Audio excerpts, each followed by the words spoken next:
आचार्यपर्यन्तां वन्दे गुरुपरम्परां यो नित्यमच्युतपदाम्बुजयुग्मरुक्मं व्यामोहतस्तदितराणि तृणाय मेने अस्मद्गुरोर्भगवतोऽस्य दैकसिन्धोः रामानुजस्य चरणौ शरणं प्रपद्ये मातापिता युवतीस्तनया विभूतिः सर्वं यदेव नियमेन मदन्वयानाम् आद्यस्य न कुलपतेर्मकुलाविराहं श्रीमत्तदङ्घ्रिगलं प्रणमामि मूर्धम् भूतं सरश्च महदाह्वयपट्टनाथ श्रीभक्तिसारकुलशेखर योगिवाहान् भक्ताङ्घ्रिरेणुपरकालयतीन्द्रमिश्रान् श्रीमत्पराङ्कुशमुनिं प्रणतोऽस्मि नित्यम् विख्यातो यति सार्वभौमजलदेश्चन्द्रोपमत्तेन यः श्रीभाष्येण यदन्वयाः सुविदिताः श्रीविष्णुचित्तादयः व्याख्यां भाष्यकृतज्ञयोपनिषदां योद्रामिडीनां व्यधात् पूर्वं तं कुरुकेश्वरं गुरुवरं कारुण्यपूर्णं भजेः नाथं पङ्कजनेत्ररामयामुना वास्तव्यमालाधरान्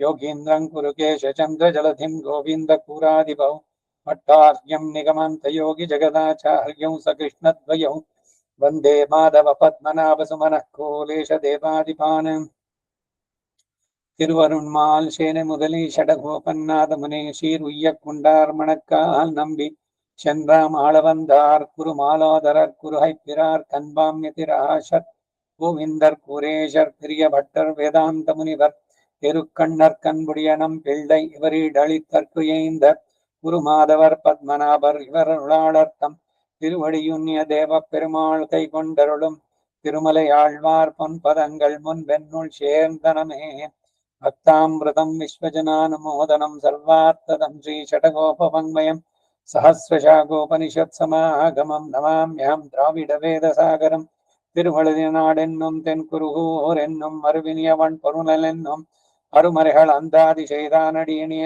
எப்பொழுதும் சிந்தியாய் நெஞ்சே தெளிந்து மனத்தாலும் வாயாலும் வன்குருகூர் பேணம் இனத்தாரை எல்லாதிரெஞ்சே தனத்தாலும் ஏதும் குறைவிலேன் எந்த ஷடகோபன் பாதங்கள் யாமுடைய பத்து ஐந்த பெருங்கீர்த்தி ராமானுஜமுனி தன் வாய்ந்த மலர் பாதம் வணங்குகின்றே ஆய்ந்த பெரும் சீரார் ஷடகோபன் சந்தமில் வேதம் தரிக்கும் பெறாத உள்ளம் பெறா வாந்திகளும் சோலைமிதழரங்கர்வன் புகழ் மேல் ஆண்ட தமிழ் மறைகளாயிரமம் இந்த முதல் தாய் ஷடகோபன் மைம்பால் வளர்த்த இதத்தாய் ராமானுஜன் மிக்க விரு நிலையும் மெய்யாமுயர் நிலையம் தக்க நெறியம் தடையாகி தொக்கியலும் வினையும் வாழ்வினையும் ஓதும் குருஹயர்கோன் யாழினிசை வேதர்த்தியில் நம்மாழ்வார் திருவடிகளே சரணம். 4ஆம் பத்து முதல்னே பாசுறார். ஒரு நாயகமாய் ஓட உலவுடன் ஆண்டவர் கருணாய் கவர்ந்த காலர் சிதகிய பானையர் பெருநாடு காண இம்மையிலே பிச்சை தாம் கொள்வர் ತಿರುನಾರಣಂತಾಳ್ ಕಾಲಂ ಪೆರಚ್ ಚಿಂದಿ ತುಯ್ಮಿನು. ಇದರ ಈಡನ್ನು ನೋಡ್ತಾ ಇದ್ವಿ. ಈಡನ್ನು ಒಂದ್ಸಲಿ ಓದ್ಬಿಟ್ಟು ಆಮೇಲೆ ಮುಂದಕ್ಕೆ ಹೋಗೋಣ. சிதகிய பானையர் கண்ட இடம் எங்கும் பொழிந்து உபயோகமன்றிக்கே புகுட்ட கிடந்தது ஒன்றை எடுத்துக்கொள்ளும். முந்து போர் களத்திலே ஜீவித்தவன் இப்போது ஒரு புத்தோடு கிடையாதபடி ஆயிற்று. இட்டது உண்டாகில் ஒரு மூலையிலே கீழே போம்படி ஆயிற்று இருப்பது. பெருநாடு காண முன்பு பச்சை கொண்டு வந்தவர்கள் ஒரு ஆண்டு 6 மாசம் உள்ளும் புகப்பெறாதே நின்று உலரும் இத்தனை இரே. அதுக்கும் போத இப்போது தடையித்து இருந்ததே குடியாக காணும்படியாக முந்து போர ஜீவித்து எளிமைப்பட்டவன் ஆகையாலே எல்லாரும் காணுவர்களே இப்படி செய்வது ஒரு ஜன்மம் ஜீவித்து மற்றொரு ஜன்மத்திலேயோ என்னில் இம்மையிலே அப்படி ஜீவித்த இந்த ஜன்ம தன்னிலே பிச்சை முந்து ராஜாக்களுக்கு ராஜ்யம் வழங்கினான் ஆயிரே கூறுவது இப்போது ஒரு பிக்ஷை மாத்திரமே ஆயித்து இவன் அபேட்சிப்பது. தாம் கொள்வர் முந்து ராஜாக்கள் கொண்டு வந்த பிச்சை ஆள் இட்டிரே வாங்குவது சிலர் இடக்கொண்டார் ஆகாமைக்கு. இப்போது இடுகிறவர்கள் பக்கல் நினையின்றிக்கே பாதி சம்வாதமே உள்ளது. ராஜஸ்ரீ இங்கனே ஆன பின்பு திருநாரணந்தாள் இடர்கெடுத்தருவாள நினை அடி ஸ்ரீமானான நாராயணன் திருவடிகளை ஆசிரியித்து உஜ்ஜீவித்து போருங்கோள். ತತ್ರ ನಾರಾಯಣ ಶ್ರೀಮಾನ್ ಮಯಾ ಭಿಕ್ಷಂ ಪ್ರಯಾಚಿತಃ ಎನ್ನ ಕಡವದಿರೆ. ஓடுகொண்டு இருப்பார்க்கெல்லாம் இவனை ஒளிய கதி இல்லை. ஓட்டூன் ஒளித்தவனிரே தாள் யாவன்ன சரணோ பிராத்துகோ பார்த்திவவ் யஞ்சனான்விதோ பிள்ளாய் உன் உள்வெதுப்பு ஆறுவது எப்போது என்ன நானும் எனக்கு வகுத்தம் முடிசூடி அவரும் தமக்கு வகுத்த முடிசூடின அன்றே என்றானிர. அப்படி தலையாக பிரார்த்திக்கப்பட்ட திருவடிகளை அடிசூடு மரசு என்ன கடவதிர. காலம் பெற அரை நாளிகையாகிலும் முற்பட்டது உடலாக. ஜீவிதம் மரணானந்தம் ஹி ஜராந்தே ரூபயோவனே சம்பதಶ್ಚ விநாசாந்த ஜானன் கோத்ருதிமாப்னுயாத்தே. ஆகையால நாளை செய்கிறோம் என்பது அன்னு என் முகூர்த்தம் க்ஷணம் வாபி வாசுதேவோ ந சிந்ததே சாஹானிஹி. அதுவே இவனுக்கு அசன்னேவ என்னும்படி வருகிற அனர்த்தமாகிறது. தன் மகச்சித்ரம் அனர்த்தம் வருகைக்கு அவகாசமும் அதுவே. சா பிராந்தி விபரீத ஞானமாகிறதும் அதுவே. சாச்ச விக்ரியா நிஷித்த அனுஷ்டானமாகிறதும் அதுவே. சிந்தித்து இனி பரிகரமில்லை என்று கண்டழிவு சொல்ல வேண்டா. அவன் தன் கரணங்களை அவனுக்காக்க அமையும், அனுசந்திக்க அமையும், நெஞ்சிலே அடிபட அனுசந்திக்க அமையும். ஸ்மிருதோ யச்சதி சோபனம் உய்மினோ அவ்வனுசந்தானம் பலத்தோட வியாப்தம் வேறு எல்லாருக்கும் வேணும் என்றிருக்கையாலே எல்லாருக்குமாக அருளி செய்கிறார். உய்மினோ அடியத்தால் வாடும் அத்தனை கிடிகோள் ಅಡಿಯೈ ಪೇಣಿ ನೋಕ್ಕಿ ಉಯಂದು ಪೋಹುಂಗೊಳ್. ಇದಿಷ್ಟು ಮೊದಲನೇ ಪಾಶುರದ ಈಡು. ಈಗ ಅದರ ಕನ್ನಡ ಅನುವಾದ ನಿನ್ನೆಲ್ಲ ನಿಲ್ಲಿಸಿದ್ವಿ. ಶಿದಹಿಯ ಪಾನಯರ್ ಕಂಡಲ್ಲೆಲ್ಲ ಛಿದ್ರವಾಗಿ ಯಾವ ಉಪಯೋಗಕ್ಕೂ ಬಾರದು ಎಂದು ಎಸೆದಿದ್ದ ಮಡಿಕೆಯನ್ನೇ ಎತ್ಕೊಳ್ತಾನೆ ರಾಜ. ಅದರ ಹಿನ್ನೆಲೆ ಎಲ್ಲ ಹಿಂದೆ ಒಂದ್ಸಲ ಹೇಳಿದ್ದಾಗಿದೆ. ಇವನು ಶತ್ರುಗಳು ಅವರನ್ನ ಸದೆ ಪಡೆದು ಅವರನ್ನ ಸಾಮಂತರಾಗಿ ಮಾಡ್ಕೊಂಡಿರೋದು. ಆಮೇಲೆ ಅವರು ಜೋರಾದ್ರೆ ಅವರೆಲ್ಲ ಸೇರಿಸ್ಕೊಂಡು ಬಂದು ಮತ್ತೆ ಇವನ ಮೇಲೆ ಬೀಳ್ತಾರೆ. ಹಾಗೆ ಇಡೀ ಭೂಮಂಡಲಕ್ಕೆ ಏಕಚಕ್ರಾಧಿಪತ್ಯ ಇವನೊಬ್ಬನೇ ರಾಜ. ಆ ಮಟ್ಟಕ್ಕೆ ಮಾಡಿಕೊಂಡು ಏನು ರಾಜಭೋಗದಲ್ಲಿ ಇದ್ದವನು. ಅವರುಗಳು ಕಾಯ್ತಾ ಇದ್ರು. ಅವ್ರ ಕೈ ಮೇಲಾಯ್ತು, ಬಂದ್ರು. ಅರಮನೆಗೆ ಬಂದು ನುಗ್ಗಿದ್ದಾರೆ. ರಾಜನನ್ನ ಹಿಡಿದ್ರೆ ಏನೋ ಒಂದು ತಲೆ ತೆಗಿತಾರೆ ಅವರು. ಅದಕ್ಕೇನು ಅಂದ್ರೆ ಅರಮನೆಯಿಂದಾನೇ ಒಂದು ಸುರಂಗ ಮಾಡಿರ್ತಾರೆ ಕಾಡಿಗೆ, ಗುಪ್ತವಾಗಿ ಅವನ್ ತಪ್ಪಿಸ್ಕೊಳ್ಳೋ ಒಂದ್ ಮಾರ್ಗ. ಸೊ ಇವ್ರು ಬಂದ್ರು, ಎಲ್ಲ ಆಕ್ರಮಿಸ್ಬಿಟ್ಟಿದ್ದಾರೆ. ಅರಮನೆ ಬಾಗಿಲು ಕೂಡ ಅದನ್ನ ಇದ್ ಮಾಡ್ಕೊಂಡೆಲ್ಲ ಬಂದ್ಬಿಟ್ಟಿದ್ದಾರೆ ಅಂದಾಗ ಇವನು ಪ್ರಾಣ ಉಳಿಸ್ಕೊಳ್ಳೋಕ್ಕಾಗಿ ಆ ಸುರಂಗ ಮಾರ್ಗದಿಂದ ಕಾಡಿಗೆ ಬಂದ್ಬಿಟ್ಟ. ಇವೇನು ಉಟ್ಟ ಬಟ್ಟೆನಲ್ಲಿ ಹೇಗಿತ್ತು ಹಾಗೇನೆ ಬದ್ದಿದ್ದಾಯ್ತು. ಜೀವ ಏನೋ ಉಳೀತು. ಅಲ್ಲಿ ಇದ್ದಾನೆ. ಹಸಿವು ಸುಮ್ಮನೆ ಇರುತ್ತೇನೋ ಕೇಳುತ್ತೆ. ಅದಕ್ಕಾಗಿ ಹೇಗ್ ಬರೋದು? ರಾಜನಾಗಿದ್ದವನು ಬಂದು ಯಾರನ್ನ ಕೇಳೋದು ಊಟಕ್ಕೆ?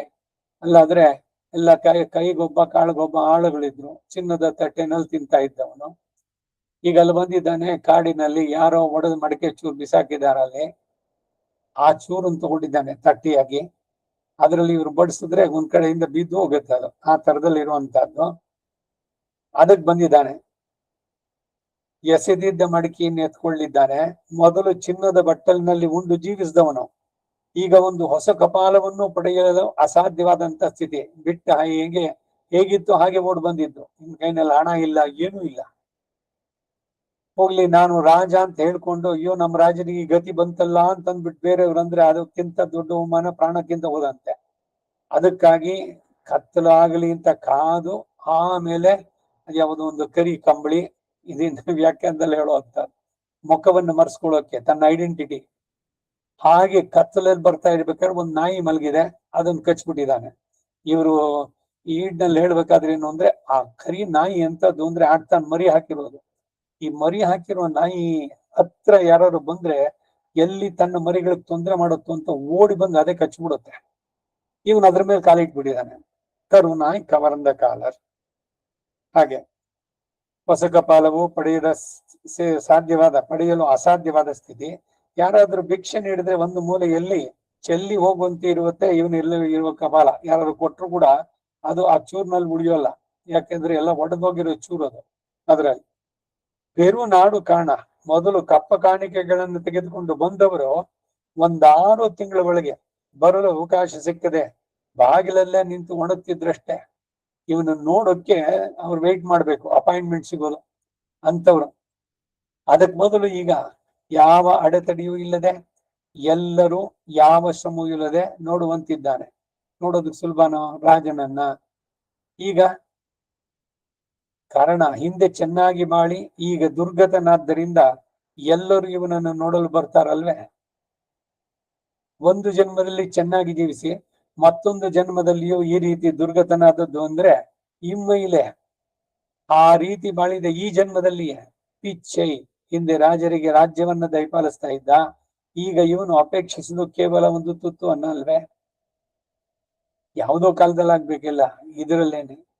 ಏನು ಸಂದೇಶ ಅಂದ್ರೆ ಈ ಐಶ್ವರ್ಯನೋ ಅಂತಸ್ತು ಇವೆಲ್ಲ ಮೆರೆಯೋದೆಲ್ಲ ಕ್ಷಣಗಳಷ್ಟೇ. ಎಷ್ಟು ತನಕ ಅದು ಗುರುಣಾನ ಬಂದ್ವೋ ಅಷ್ಟೇ. ಯಾವುದೋ ಜನ್ಮದಲ್ಲಾಗಿತ್ತು ಅಂತಂದ್ರೆ ಅಯ್ಯೋ ಹೋಗ್ಲಿ ಇದು ಬೇರೆ ಜನ್ಮ ಅಂತಿಲ್ಲ, ಈ ಜನ್ಮದಲ್ಲೇನೆ ಆಗಿದೆ. ಇಂಥದ್ದು ಕೂಡ ಅನುಭವಗಳು. ಹಿಂದೆ ಒಬ್ರು ಮಹನೀಯರು ನನಗೆ ತುಂಬಾ ಆತ್ಮೀಯರಾಗಿದ್ದವರು ಕೂಡ, ಅವರು ಬಸ್ ಗಿಸ್ ಎಲ್ಲ ಇಟ್ಕೊಂಡು ಬೇಕಾದಷ್ಟು ವೈಭವದಿಂದ ಇದ್ದವರು. ಆಮೇಲೆ ಏನು ಅಂದ್ರೆ ಎಲ್ಲ ಹೋಯ್ತು, ಬಿಸ್ನೆಸ್ ಎಲ್ಲ ಹೋಯ್ತು, ಇದೆಲ್ಲ ಆಯ್ತು. ಮನೆಯಲ್ಲಿ ಒಂದು ಬೇಕಾದಷ್ಟು ಬೆಳ್ಳಿ ಪಾತ್ರೆಗಳೆಲ್ಲ ಇತ್ತು. ಒಂದ್ಸಲಿ ಕಳ್ತನಾಗಿ ಎಲ್ಲಾನು ಹೊಟ್ಟೋಯ್ತು, ಒಂದು ಲೋಟ ಇಲ್ಲ. ಎಷ್ಟು ಚೆನ್ನಾಗಿ ಬಾಳದವರು. ಆಮೇಲೆ ಅವ್ರು ನೆನೆಸ್ಕೊಂಡ್ರೆ ಕಣ್ಣಲ್ಲಿ ಪಳ ಪಳ ಪಳ ಅಂತ ನೀರು. ಸಮಾಧಾನ ಮಾಡ್ಕೊಳ್ಳಿ ಅಂತ ನಾನು ಅವ್ರಿಗೆ ಹೇಳಿ ಅವಾಗ ಮಾಡಿದ್ನು. ಈಗ ದುಡ್ಡು ಹೆಚ್ಚಿಗೆ ಬರೋದಕ್ಕಿಂತ ಇರೋದು ಕಳೆದೋಗ್ಬಿಡುತ್ತಲ್ಲ, ಅದು ದುಃಖ ಇನ್ನೂ ಜಾಸ್ತಿ. ಬಂದಾಗ ಏನ್ ಸುಖ ಪಡ್ತೀವೋ ಅದಕ್ಕೆ ಇನ್ನು ಬಹಳ ಹೆಚ್ಚು ಪಟ್ಟು ದುಃಖ ಆಗತ್ತೆ ಇರೋದು ಹೋಗ್ಬಿಟ್ರೆ. ಇದಕ್ಕೇನೆ ಯೋಗಕ್ಷೇಮ ಅನ್ನೋದ್ರದಕ್ಕೆ ಹೇಳ್ಬೇಕಾದ್ರೆ ಅಪ್ರಾಪ್ತಸ್ಯ ಪ್ರಾಪ್ತಿ ಯೋಗ, ಪ್ರಾಪ್ತಸ್ಯ ಪರಿರಕ್ಷಣಂ ಕ್ಷೇಮ. ಭಗವಂತ ನೀನ್ ನನಗೆ ಹೆಚ್ಚಿಗೆ ಹಣ ಇದನ್ನೆಲ್ಲ ಕೊಡೋದು ಬೇಡ, ಆದ್ರೆ ಈಗೇನ್ ಕೊಟ್ಟಿದೀಯೋ ಅದನ್ನ ಕಳಿಬೇಡ, ಅದರ ದುಃಖ ನನಗುಂಟಾಗೋದು ಬೇಡ, ಇದನ್ನ ಕೇಳ್ಕೋಬೇಕು. ಇನ್ನೂ ಬರ್ಲಿ ಅಂತ ಹೇಳೋದಕ್ಕಿಂತ ಅದು ಬರುತ್ತೆ, ಬಂದಾಗ ಸಂತೋಷ, ಬಂದಿದ್ದಕ್ಕೆ ಸಂತೋಷಕ್ಕಿಂತ ಕಳ್ಕೊಂಡಾಗ ದುಃಖ 100 ಪಟ್ಟು ಹೆಚ್ಚಾಗತ್ತೆ. ಈಗ ಈ ರಾಜ ಇವನು ಏಕಚಕ್ರಾಧಿಪತಿ, ಇವನ್ ಕೈ ಕೆಳಗೆ ಎಲ್ರು ಸಾಮಂತ ರಾಜ್ಯ ಇದ್ದವರು. ಒಬ್ಬೊಬ್ರಿಗೂ ರಾಜ್ಯವನ್ನೇ ಕೊಟ್ಟು ಎಲ್ಲ ಮಾಡಿದವನು ಇವನು. ಎಲ್ರು ಕೂಡ ಬಂದು ಇವನು ನಮಸ್ಕಾರ ಮಾಡ್ಬೇಕು. ಆ ಸಾಮಂತ ರಾಜ್ಯರು ಇವನ ಹತ್ರ ಅಪಾಯಿಂಟ್ಮೆಂಟ್ ಸಿಗ್ಬೇಕಾದ್ರೆ ಕಾಯ್ಬೇಕು. ಯಾರೋ ದೊಡ್ಡ ಫೇಮಸ್ ಕನ್ಸಲ್ಟೆಂಟ್ ಅಂತಂದ್ರೆ ನೀವು ಫೋನ್ ಮಾಡಿ ಕೇಳಿ, ಅವ್ರಿಗೆ 2 ತಿಂಗಳಾದ್ಮೇಲೆ ಸಿಗುತ್ತೆ ನಿಮ್ಗೆ ಇಂಟರ್ವ್ಯೂ ಅಂತಾರೆ. ಅಪಾಯಿಂಟ್ಮೆಂಟ್ ಸಿಗೋದಕ್ಕೇನೆ ಕಾಯ್ಬೇಕು. ಆ ತರದಲ್ಲಿ ಇದ್ದವನು ಈಗ ಯಾರು ಶ್ರಮ ಇಲ್ಲದೆ ನೋಡ್ಬಹುದು ಅವನನ್ನು. ಒಂದು ಜನ್ಮದಲ್ಲೇ, ಒಂದೇ ಜನ್ಮದಲ್ಲೇ, ಇದೇ ಜನ್ಮದಲ್ಲೇನೆ ಚೆನ್ನಾಗಿ ಬಾಳಿದಂತವನು ಈಗ ಈ ಸ್ಥಿತಿಗೆ ಬಂದಿದೆ. ಈಗ ಕೊಡುವವರು ಕೊಡದೇ ಇದ್ರು ಕೂಡ ತಾನೇ ಅದಕ್ಕೆ ಆಸೆ ಪಟ್ಟು ಪಡೆಯುವಂತ ಸ್ಥಿತಿ ಈಗ. ರಾಜ್ಯಶ್ರೀ ಈ ರೀತಿ ಆದ ನಂತರ ತಿರುನಾರಣಂತಾಳ್ ಇಡರ್ ಕೆಡೊತ್ತರುವಾಳನ್ ಇಣೆಯಡಿ ಭಿಕ್ಷೆ ಬೇಡಿ ಅಲೆಯುವ ರುದ್ರನ ದುಃಖವನ್ನ ನಾಶ ಮಾಡಿದ ಶ್ರೀಯಪತಿಯ ಶ್ರೀಚರಣಾರವಿಂದಗಳನ್ನು ಎಂಬಂತೆ. ರುದ್ರ ಯಾಕೆ ಭಿಕ್ಷೆ ಬೇಡದ? ಆ ಕಥೆ ಎಲ್ಲ ನಿಮ್ಗೆಲ್ಲ ಗೊತ್ತಿದೆ. ಬ್ರಹ್ಮನ ಪುತ್ರ ಇವನು ರುದ್ರ. ಬ್ರಹ್ಮ ಭಗವಂತನ ನಾಭಿಕಮದ ಉಡ್ದವನು. ಹಾಗೆ ವಿಷ್ಣು ಏನಾಗ್ಬೇಕು ರುದ್ರನಿಗೆ? ಪಿತಾಮಹ. ಬ್ರಹ್ಮನಿಗೂ ಇವನಿಗೂ ಅಪ್ಪನಿಗೂ ಮಗಳು ಜಗ, ತಂದೆ ಮಕ್ಕಳಿಗೆ ಅವರು ಹೊಂದ್ಕೊಂಡಿರೋದು ಎಲ್ಲಿ ತನಕ? ಅಹಮ್ಯತೆಯು ಬೆಳುವ ತನಕ. ತಂದೆ ಯಾರ ಮಕ್ಕಳ ನಾನೆಂಬುದೆದ್ದು ನೆಲೆ ಅಂತ ಸಂಬಂಧದಲ್ಲಿ. ಮಗ ದೊಡ್ಡವನ ಅಂದಲೆ ಅದೇನ್ ನೀನ್ ಹೇಳದಂಗೆ ಕೇಳ್ಬೇಕು ಅಂತಂದ್ರೆ ಏನಾಯ್ತು? ಬಂದ ಬುಗಿಯುವುದು. ನನಗೇನು ಬಾಳ ಇಲ್ವಾ? ನಾನು ಇಂಡಿಪೆಂಡೆಂಟ್ ಬದುಕಾಗಲ್ವಾ? ಅಪ್ಪ ಮಗನಿಗೆ. ಆಮೇಲೆ ಒಬ್ಬರ ಮುಖ ನೋಡಿದ್ರೆ ಇನ್ನೊಬ್ರು ನೋಡಲ್ಲ. ಇದೆ ಎಲ್ಲಿ ಅಂದ್ರೆ ಎಲ್ಲ ಕಡೆನೂ ಇರುವಂತದ್ದೆ. ಈ ಬ್ರಹ್ಮನಿಗೂ ಶಿವನಿಗೂ ಈಗ ಏನೋ ಒಂದು ಮಾತಾಡ್ಬಿಟ್ಟು ಆ ಬ್ರಹ್ಮನ 5 ತಲೆನಲ್ಲಿ ಒಂದು ತಲೆ ತಿರ್ಸಿ ಕಿತ್ತೇ ಬಿಟ್ಟ ರುದ್ರ ಕೋಪದಿಂದ. ಅವನೇನ್ ಮಾಡ್ದ, ಆ ತಲೆ ಬುರುಡೆ ನಿನ್ ಕೈಯಿಂದ ಬೀಳದೆ ಇರ್ಲಿ, ಅಂಟ್ಕೊಂಡೇ ಇರ್ಲಿ ಅಂತಂದ್ಬಿಟ್ಟು ಅವ್ನ್ ಶಾಪ ಕೊಟ್ಟ.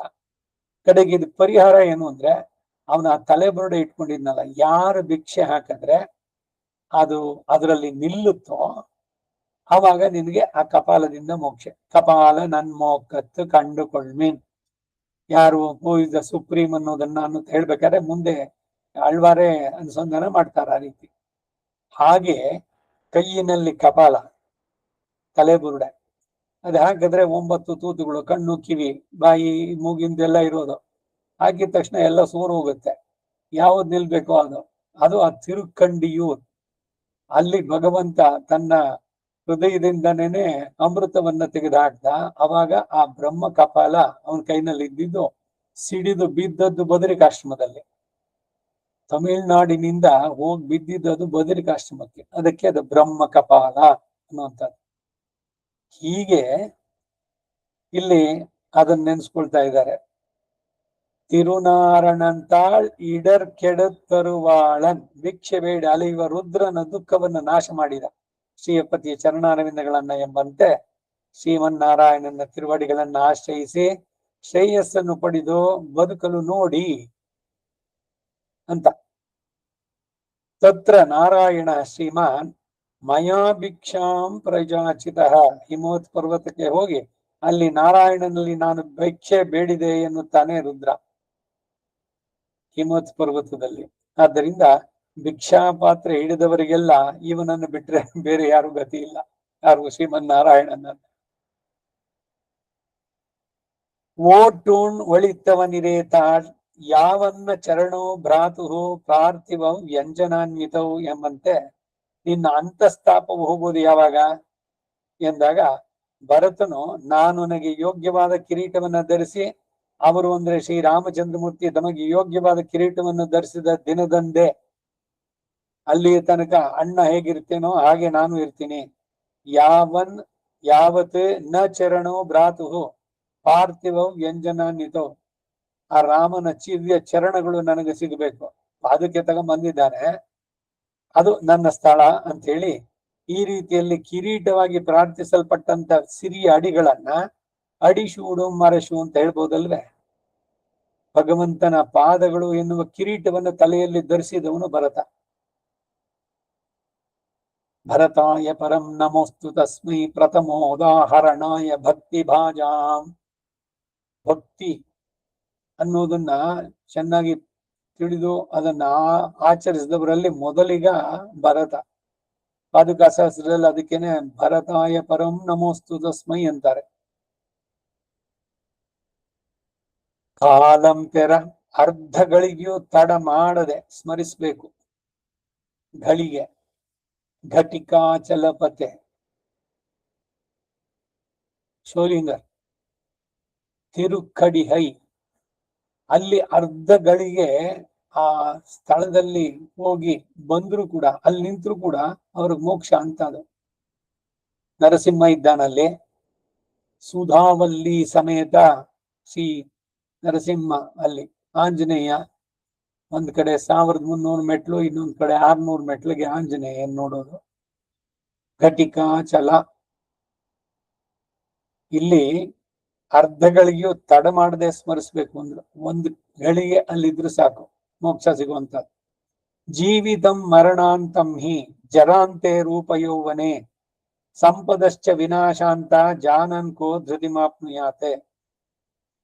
ಜೀವಿತಂ ಮರಣಾಂತಂ ಹಿ, ಈ ಜೀವನ ಎಲ್ಲಿ ತನಕ? ಮರಣ ಆಗೋ ತನಕ, ಈ ಶರೀರ ಬೀಳೋ ತನಕ ಅಷ್ಟೇ. ಜರಾಂತೆ ರೂಪ ಯೌವನೆ, ಇವನ ರೂಪ ನೋಡಕ್ ಅವನು ತುಂಬಾ ಚೆನ್ನಾಗಿದ್ದಾನೆ, ಅವನ ಯೌವನ ಕಟ್ಟು ಮಸ್ತಾದ ಆಳು, ಸಮಸ್ತ ವಿಭಕ್ತ ಅಂಗು ಅಂತ ಹೇಳ್ದಂಗೆ ರಾಮನ್ ಇದಿತ್ತಲ್ಲ ಹಾಗೆ. ಇದೆಲ್ಲ ಎಲ್ಲಿ ತನಕ ಈ ಯೌವನ ಅನ್ನೋದು? ಜರೆ ವಾರ್ಧಕ್ಯ, ಮುಪ್ಪು ಬಂದ್ರೆ ತಲೆ ಕೂದಲೆಲ್ಲ ಉದುರುತ್ತೆ, ಕಣ್ಣು ಒಳಕ್ ಹೋಗುತ್ತೆ, ಬೆನ್ನು ಬಾಗುತ್ತೆ, ಕಿವಿ ಕೇಳಿಸೋಲ್ಲ, ಕಣ್ಣು ತುಂಬಾ ಜೋರಾಯ್ತು, ಅದು ಸ್ವಲ್ಪ ಸಣ್ಣಗಿರೋ ಡಿಮ್ ಲೈಟ್ ಹಾಕು, ಕಣ್ ಚುಚ್ಚುತ್ತೆ, ನಿದ್ದೆ ಬರೋಲ್ಲ, ಚೆಚ್ಚಿಗೆ ತಿನ್ನೋಕ್ಕಾಗಲ್ಲ. ಏನು ವಾರ್ಧಕ್ಯದಲ್ಲಿ ಒಂದೇ ಎರಡೇ, ನೆನಪಾಗೋಲ್ಲ, ಮರ್ತೋಗುತ್ತೆ. ಶೈಥಿಲ್ಯ ದೇಹದಲ್ಲಿ, ರೋಗಗಳನ್ನು ಎದುರಿಸೋ ಶಕ್ತಿ ಇಲ್ಲ. ಒಂದ್ ಸ್ವಲ್ಪ ಇದಾಯ್ತು ಕೂಡ ದೊಡ್ಡದಾಗ್ಬಿಡುತ್ತೆ. ಸರಿ, ಹಾಗಾಗ್ಲೇ ಆಸ್ಪತ್ರೆ ಇದಕ್ ವಿಸಿಟ್ ಮಾಡ್ಬೇಕು. ರೂಪ ಯೌವನ ಏನನ್ ತಿಂದ್ರು ಅರಗಿಸ್ಕೊಳ್ದಿದ್ದೆ, ಏನನ್ ಬೇಕಾದ್ರೂ ಸಾಧಿಸ್ತಿದ್ದೆ, ಇವೆಲ್ಲ ಆಗುತ್ತೋ ಇವಾಗ ವಾರ್ಧಕ್ಯದಲ್ಲಿ? ಜರ ಅಂತೆ ರೂಪ ಯೌವನ, ರೂಪವು ಯೌವನ ಎಲ್ಲವೂ ಕೂಡ ಮುಪ್ಪು ಬರೋ ತನಕ ಅಷ್ಟೇನೆ. ಆದ್ದರಿಂದ ನಾಳೆ ಮಾಡುತ್ತೇನೆ ಅನ್ನೋದೆಲ್ಲ ಯನ್ ಮುಹೂರ್ತಂ ಕ್ಷಣಂ ವಾಪಿ ವಾಸುದೇವೋನ ಚಿಂತ್ಯತೆ ಸ ಹಾನಿ ಅಸನ್ನೇವ ಎಂಬಂತೆ ಆದೆ. ಇವನಿಗೆ ಬರುವಂತ ಅನರ್ಥ, ಅಸತ್ ಸಮಾನ ಆಗ್ಬಿಡ್ತಾನೆ. ಅಸತ್ ಅಂದ್ರೆ ಏನು? ಜಡ ವಸ್ತು, ಆ ಮಟ್ಟಕ್ಕಾಗ್ತಾನೆ. ಸಾ ಹಾನಿ ಏನು? ಒಂದು ಕ್ಷಣ, ಮುಹೂರ್ತಂ ಕ್ಷಣಂ ವಾಪಿ ವಾಸುದೇವನನ್ನ ಚಿಂತನೆ ಮಾಡದೇ ಇದ್ರೆ ಅವನು ಅಸತ್, ಅದಕ್ಕೆ ಸಮಾನವಾಗಿಬಿಡ್ತಾನೆ ಅಂತ ಹೇಳ್ತಾರೆ. ಇದು ಅವನಿಗೆ ಬರುವಂತ ಅನರ್ಥ. ತನ್ಮಹಚ್ಛಿದ್ರಂ, ಅನರ್ಥ ಬದುಕೋದಕ್ಕೆ ಅವಕಾಶವೂ ಅದೇ. ಸಾ ಭ್ರಾಂತಿ, ವಿಪರೀತ ಜ್ಞಾನಕ್ಕೆ ಕಾರಣವೂ ಅದೇ. ಭ್ರಾಂತಿ, ಭ್ರಾಂತಹ, ಭ್ರಮೆ, ಏನೋ ಅನಿಸ್ಕೊಳ್ಳೋದು, ಯಾವುದೋ ಕೇಳಿಸ್ತು, ಏನೋ ಶಬ್ದ, ಏನೋ ಭಯ, ರಾತ್ರಿ ಯಾವಾಗ್ಲೂ ಕೂಕ್ಕೊಳ್ಳೋದು, ಇವೆಲ್ಲ ವಾರ್ಧಕ್ಯದಲ್ಲಿ. ಯಾಕೆ ಅಂದ್ರೆ ಸಾವಿನ ಬಗ್ಗೆ ಭಯ. ವಯಸ್ಸಾಗ್ತಾ ಆಗ್ತಾ ಏನಾಗುತ್ತೆ ಅಂದ್ರೆ ಇದೇನೆ. ಸೊ ಅದರಿಂದ ವಾರ್ಧಕ್ಯ ಏನು ಚೆನ್ನಾಗಿರುತ್ತೇನೋ? ಮುಪ್ಪು. ಇರಪ್ಪು ಇರಪ್ಪು ಮೂಪು ತಮಿಳಿನಲ್ಲಿ ಹೇಳೋದಾದ್ರೆ. ಅದರಿಂದ ಸಾಚ ವಿಕ್ರಿಯ, ನಿಷಿದ್ಧ ಅನುಷ್ಠಾನ ಆಗುವುದು ಹೌದುವೆ. ಯಾವುದು ನಿಷಿದ್ಧವೋ ಅದನ್ನೇ ಮಾಡೋದು. ಅಯ್ಯೋ ವಯಸ್ಸಾಚಿ ಹೆಂಗಾರ್ದೇ ಇಲ್ಲೇ, ಎಲ್ಲವನ್ನು ಬಿಟ್ಕೊಂಡ್ ಬರೋದು ಒಂದೊಂದಾಗಿ. ಆ ಎಕ್ಸ್ಕ್ಯೂಸು. ವಯಸ್ಸಾಯ್ತು, ಅಯ್ಯೋ ಅವ್ರ ವಯಸ್ಸಾಯ್ತು, ಅವ್ರಿಗಾಗಲ್ಲ. ಇನ್ನು ಸುತ್ತಲೂ ಇರೋರು ಇನ್ನೊಂದಷ್ಟು ಇವರಿಗೆ ಕೊಟ್ಟಿದ್ದಕ್ಕೆ ಅಂದ್ರೆ ಇನ್ನೊಂದಷ್ಟು ಇವರು ಅದ್ರ ಅಡ್ವಾಂಟೇಜ್ ತಗೊಳ್ಳುವಂಥದ್ದು. ನಡೆಯೋಕ್ ಸಾಧ್ಯವಾದ ಕೂಡ ಇಲ್ಲ ಮಾಮ ನಿಂಗೆ ಎದ್ದು ಮಾಡಿ ಉಕ್ಕರ್ಗೋ, ಅವ್ರನ್ನ ಕೂರಿಸ್ಬಿಟ್ಟು ಪೂರಾ ಯೂಸ್ಲೆಸ್ ಮಾಡಿಟ್ಬಿಡ್ತಾರೆ ಸುತ್ತಮುತ್ತ ಇರೋರು. ಇಲ್ಲ ಅವ್ರಿಗೊಂದು ಚೊಲ್ ತೆರೀದಿಲ್ಲ, ಅವ್ರಿಗೆ ಒಂದು ಚೊಲ್ ಮಾಡಿಂಗೋ, ಸರಿ ಏನ್ಗೊಂದು ತೆರೀದಿಲ್ಲ ಅನ್ಕೊಂಡು ಇವರು ಅಷ್ಟೇ. ಅದೇನ್ ಸುಖವಾದ್ವೋ ಇನ್ನೊಬ್ರ ಮೇಲೆ ಡಿಪೆಂಡ್ ಆಗೋದು. ಮಾಮ ನೀವ್ ಇಡೋದ್ ಬೇಡ, ನೀವ್ ಹೆಜ್ಜೆ ಇಡೋದ್ ಬೇಡ, ನಾ ಕೈ ಇಟ್ಕೊಳ್ತೀನಿ. ನಡಿಯೋಕ್ ಆಗುತ್ತೆ, ಸರಿ ಅವ್ರ ಕೈ ಇಟ್ಕೊಡ್ರಲ್ಲ ಆತರ. ಆಮೇಲೆ ಮುಂದಕ್ಕೇನು, ಅಯ್ಯೋ ನನ್ಗೆ ಯಾರು ಇಲ್ದಿದ್ರೆ ನನ್ಗೆ ನಡೆಯೋಕೆ ಆಗಲ್ಲ. ಹೇಗೆ ಸ್ವಲ್ಪವಾಗಿ ಅಂತ ಮನಸ್ಸು ಅದಕ್ಕೆ ಒಂದಕ್ಕೂ ಬಿಡುತ್ತೆ. ನಮ್ಮ ಕೆಲಸಗಳನ್ನ ನಾವೇ ಮಾಡ್ಕೊಳ್ಳೋದು ಕಡೆ ತನಕನೂ. ಇನ್ನೊಬ್ಬರಿಂದ ಎಕ್ಸ್ಪೆಕ್ಟ್ ಮಾಡೋದು ಬೇಡ, ಇನ್ನೊಬ್ಬರ ಕನಿಕರ ಬೇಡ ನಮಗೆ. ಇದು ಬಹಳ ಮುಖ್ಯವಾಗಿ ಬರಬೇಕಾದ್ದು. ಆದ್ರೆ ಮನಸ್ಸು ಏನಾಗತ್ತೆ, ಅಯ್ಯೋ ಅವ್ರು ಮಾಡ್ತೀನಿ ಅಂದ್ರಲ್ಲ, ಅವ್ರು ಹೇಳೋದ್ ಬೇಡ, ಅವ್ರಿಗೆ ಬೇಗ ಕೊಟ್ಬಿಡಿ ತಿನ್ನೋದಕ್ಕೆ. ಇಲ್ದಿದ್ರೆ ವಯಸ್ಸಾದವರು ಏನೇನೋ ಆಗ್ಬಿಟ್ರೆ ಎಲ್ರಿಗೂ ಏನೋ ಇದು. ಅದಕ್ಕೆ ಸರಿಯಾಗಿ ನಾವುಗಳು ಕೂಡ ಅನ್ಕೊಂಡು ಹೋಗ್ಬಿಡೋದು. ಇದಾಗಬಾರದು. ಡಿಸಿಪ್ಲೀನು ಇದು ಬಿಡಬಾರದು. ಸಾಚ ವಿಕ್ರಿಯ, ಚಿಂತಿಸುವುದಕ್ಕೆ ಯಾವ ಪರಿಕರವೂ ಇಲ್ಲ ಅಂತ ನೆಪ ಹೇಳಬೇಡಿ. ಅವನ ಕೃಪೆ ಮಾಡಿದ ಇಂದ್ರಿಯಗಳನ್ನ ಅವನಿಗಾಗಿಯೇ ಉಪಯೋಗಿಸಿ, ಅದು ಯುಕ್ತವಾದದ್ದು. ಜಿಕ್ವೇ ಕೀರ್ತಿ ಕೇಶವಂ ಮುರರಿ ಪುಂಚೇತೋ ಭಜ, ಮುಕುಂದಮಾಲೆಯನ್ನು ಹೇಳಿದಂತೆ ಹಾಗೆ ಅನುಸಂಧಾನ ಮಾಡೋದು ಯುಕ್ತ. ಮನಸ್ಸಿಗೆ ದುಃಖವಾದಾಗ ಅನುಸಂಧಾನ ಮಾಡ್ಬೋದು. ಸ್ಮೃತೋ ಯಚ್ಛತಿ ಶೋಭನಂ ಅಲ್ಲವೇ? ಉಯ್ಮಿನೋ, ಭಗವಂತನ ಸ್ಮೃತಿ ನಿರಂತರವಾಗಿದ್ರೆ ಈ ದುಃಖ ಈ ಕ್ಲೇಶ ಅದು ದೊಡ್ಡದಾಗಿ ಕಾಣಿಸೋಲ್ಲ ನಮ್ಗೆ. ನಿರಂತರಂ ನಿನೈಪದಾಹ ನೀನೈಕ ವೆಂಡುಮೆ ಅನಾಯಾಸೇನ ಮರಣಂ ವಿನಾ ದೈನ್ಯೇನ ಜೀವನಂ ದೇಹಿಮೇ ಕೃಪೆಯಾನಾಥ ಶರಣಾಗತ ವತ್ಸಲ. ಇನ್ನೊಬ್ಬರ ಮೇಲೆ ನಾನು ಡಿಪೆಂಡ್ ಆಗದಂತೆ ಮಾಡು. ಯಾವತ್ತು ನಾನು ತೊಲಗೆಲ್ಲವ ಜಗದಿಂದೆ ತೊಲಗಿ ನೀ ಮರೆಯಾಗುವಂತ ಕುಗ್ಗದಲ್ಲಿ ನಿನ್ನ ಹೊಲಸನು ನೀನೆ ತೊಲೆಯದೆ ಇರೋದಕ್ಕೆ ಯಾವಾಗ ಆ ಸ್ಥಿತಿ ಬರುತ್ತೋ ಇದೇನಾಗ್ಬೇಕು? ನಮ್ಮ ಮಕ್ಕಳೇನೆ, ಮಗನೋ ಮಗಳೋ ಯಾರು ಮಾಡ್ತಾರೆ ಈ ಕೆಲಸಗಳನ್ನೆಲ್ಲ? ಅದರಿಂದ ಎಲ್ಲ ಚೆನ್ನಾಗಿದ್ದು ಅನಾಯಾಸವಾಗಿ ಶರೀರ ಅವರೆಲ್ಲ ಅಯ್ಯೋ ಇದ್ದಿದ್ದು ಚೆನ್ನಾಗಿತ್ತು, ಅವ್ರು ಇದ್ ಮಾಡ್ತಾ ಇದ್ರು ಅದು ಮಾಡ್ತಾ ಇದ್ರು ಅಂತ ನೆನ್ಸ್ಕೊಳ್ಳೋ ಸಮಯದಲ್ಲಿ ಭಗವಂತ ನಮ್ಮನ್ನು ಕರ್ಕೊಂಡ್ಬಿಡ್ಬೇಕು. ಇದು ನಮ್ಮ ಪ್ರಾರ್ಥನೆ ಆಗ್ಬೇಕು.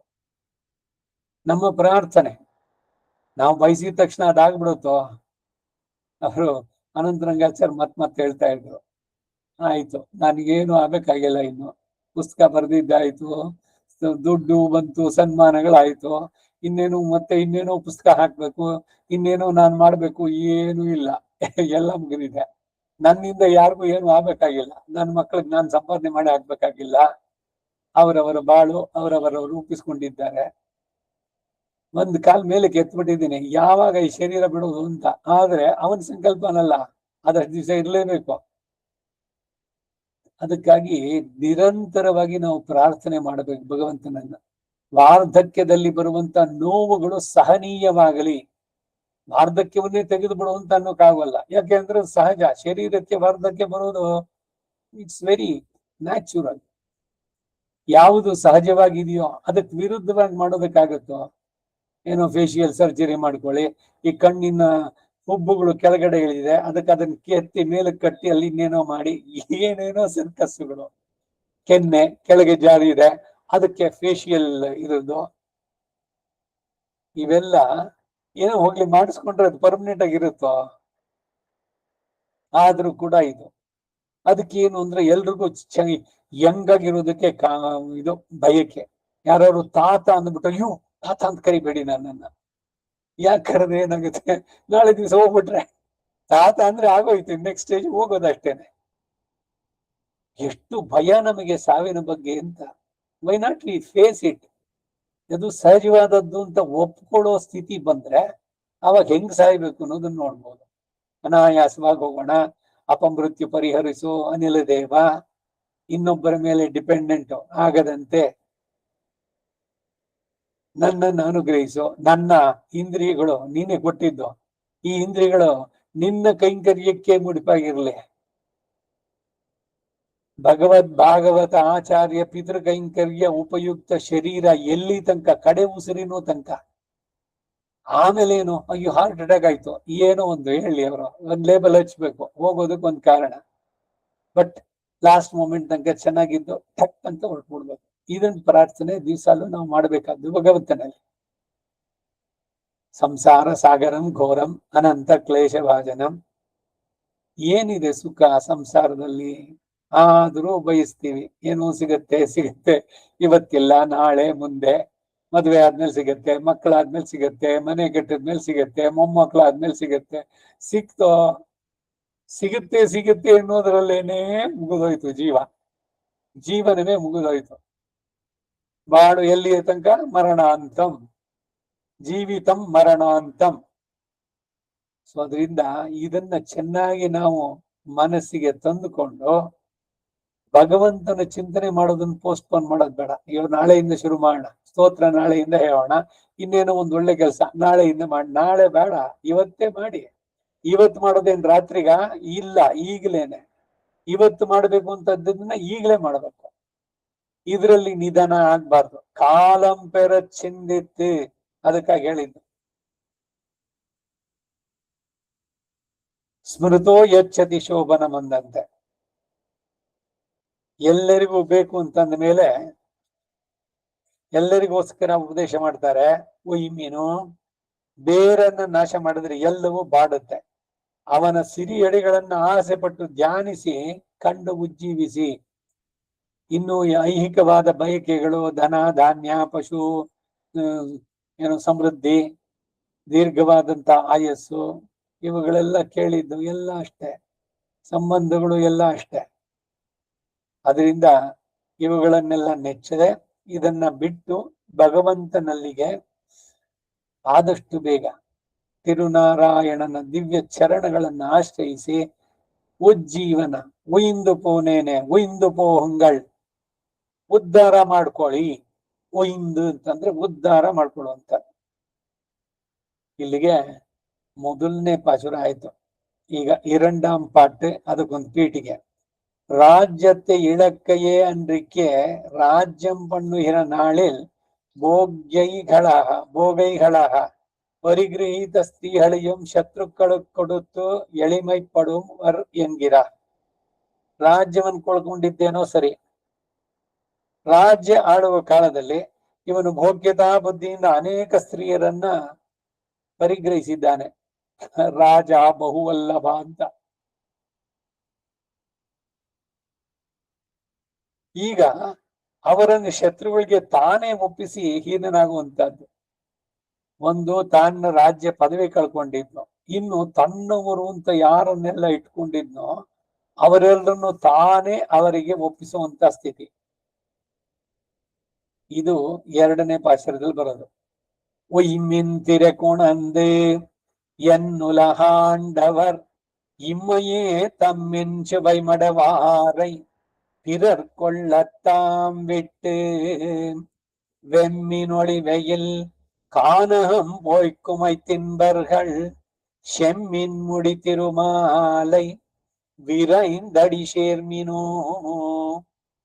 ಪ್ರತಿ ಪದಾರ್ಥ ತಿರೈ ಕಪ್ಪವನ್ನು ಕೊಣಂದು ತಂದು ಒಪ್ಪಿಸಿ ಒಯ್ಮಿನ್ ಜೀವಿಸಿರಿ ಎಂದು ಉಲಹಾಂಡವರ್ ಲೋಕವನ್ನು ಆಳಿದ ಚಕ್ರವರ್ತಿಗಳಿಗೂ ಕೂಡ, ಕೆಳಗಿನ ರಾಜರಿಗೆ, ಚಕ್ರವರ್ತಿ ಅಂದ್ರೆ ಇವನು ಅನೇಕ ರಾಜರಿಗೆ ಇವನು ಮೇಲು, ಹಾಗೆ ಅವರಿಗೆ ಆಜ್ಞಾಪಿಸುತ್ತಾ ಇಮ್ಮೆಯೇ ಈ ಜನ್ಮದಲ್ಲೇ ಈ ಶರೀರದಲ್ಲೇನೆ ತಮ್ಮ ಇನ್ಶುಬೈ ಅಭಿಮತ ಭೋಗರಸಪ್ರದರಾದಂತಹ ಮಡವಾರೈ ಸ್ತ್ರೀಯರನ್ನ ಪಿರರ್ ಅನ್ಯರು ಕೊಳ್ಳ ಪರಿಗ್ರಹಿಸುವಂತೆ ತಾವೇ ಬಿಟ್ಟು ಕೈ ಬಿಟ್ಟು ಆ ದೇಶದಲ್ಲೂ ವಾಸ ಮಾಡಲಾರದೆ ವೆಮ್ಮಿನೊಳಿ ಬೆಂದು ಹೋಗುವಂತೆ ಪ್ರಜ್ವಲಿಸುತ್ತಿರುವ ವೆಯ್ಯಿಲ್ ಬಿಸಿಲುಳ್ಳಂತಹ ಕಾನಹಂ ಕಾಡಿನೊಳಗೆ ಹೋಗಿ ಪ್ರವೇಶಿಸಿ ಕುಮೈ ತಿನ್ಬರ್ಗಳ್ ಪೀಡೆಗಳನ್ನು ಅನುಭವಿಸ್ತಾರೆ. ಆದ್ದರಿಂದ ಶೆಮ್ಮಿನ್ ಅಪ್ರತಿಹತ ತೇಜಸ್ಸನ್ನುಳ್ಳಂತಹ ಮುಡಿ ಕಿರೀಟವನ್ನ ಧರಿಸಿರುವಂತಹ ತಿರುಮಾಲೈ ಶ್ರೀಯಪತಿಯನ್ನ ವಿರೈಂದು ಅತ್ಯಂತ ಆತುರದಿಂದ ತ್ವರೆಯೊಡನೆ ಅಡಿಶೇರ್ಮಿನ್ ಪಾದದ ಆಶ್ರಯ ಮಾಡಿ ಅವನನ್ನ ಭಜಿಸಿ ಉದ್ಧಾರ ಮಾಡ್ಕೊಳ್ಳಿ ಶರೀರವನ್ನ. ಈ ಅಂತಸ್ತು, ಈ ಸಂಬಂಧಗಳು, ಈ ಆಸ್ತಿ ಯಾವುದು ನಮ್ ಜೊತೆ ಬರೋಲ್ಲ. ಈಡ್ ஒய்மின் திரைக்குணந்து எதிரிகளுடைய ராஜ்யத்தை தனக்காக கோலினால் பொருதாக்கிக் கொள்ளுகை அன்றைக்கே நீ உன் பிராணனை நோக்கிக் கொள்ள வேண்டியிருந்தாகில் உன் சர்வஸ்வத்தையும் நம் பக்கலிலே கொண்டு வந்து தந்து உன்னை கொண்டு பிழைத்தோடிப்போ என்கிற உக்தியாலே ஆயித்து தனக்காக்குவது. படையும் குதிரையும் கொண்டு பொருது தனக்காக்கிக் கொள்ள வேண்டாம், திரையை கொண்டு வந்து ஜீவித்து போகுங்கள் என்கிற சொல்லாலே ಲೋಕத்தை ಆಂಡವர்கள். ಒಯ್ಮಿನ್ ತಿರೆಕುಣಂದು ಈ ರಾಜರು ಶತ್ರುಗಳ ರಾಜ್ಯ ತಮ್ಮದಾಗಬೇಕು ಎಂದು ಭಾವಿಸಿದಾಗ ಯುದ್ಧ ಮಾಡಿ ಅದನ್ನು ಜಯಿಸುವರಲ್ಲ. ನೀನು ನಿನ್ನ ಪ್ರಾಣವನ್ನು ಉಳಿಸ್ಕೊಳ್ಬೇಕಾದ್ರೆ ನಿನ್ನ ಸರ್ವಸ್ವವನ್ನು ನಮ್ಮಲ್ಲಿ ಒಪ್ಪಿಸಿ ಜೀವಿಸಿ ಓಡಿ ಹೋಗು ಎಂಬ ಮಾತಿನಿಂದಲೇ ಪರರಾಜ್ಯವನ್ನ ತನ್ನದಾಗಿಸಿಕೊಳ್ಳುವವರು ಸೈನ್ಯವನ್ನ ಕುದುರೆಗಳನ್ನು ತೆಗೆದುಕೊಂಡು ಯುದ್ಧ ಮಾಡಿ ರಾಜ್ಯವನ್ನು ಜಯಿಸಬೇಕಾಗಿಲ್ಲ. ಕಪ್ಪ ಕಾಣಿಕೆ ಕೊಟ್ಟು ಜೀವದೊಂದಿಗೆ ಹೋಗು ಎಂಬ ಮಾತಿನಿಂದಲೇ ಲೋಕವನ್ನು ಜಯಿಸಿದವರು ಇವರು. ಬೇರೆ ರಾಜ್ಯದ ಮೇಲೆ ದಂಡೆತ್ತಿ ಹೋಗಿ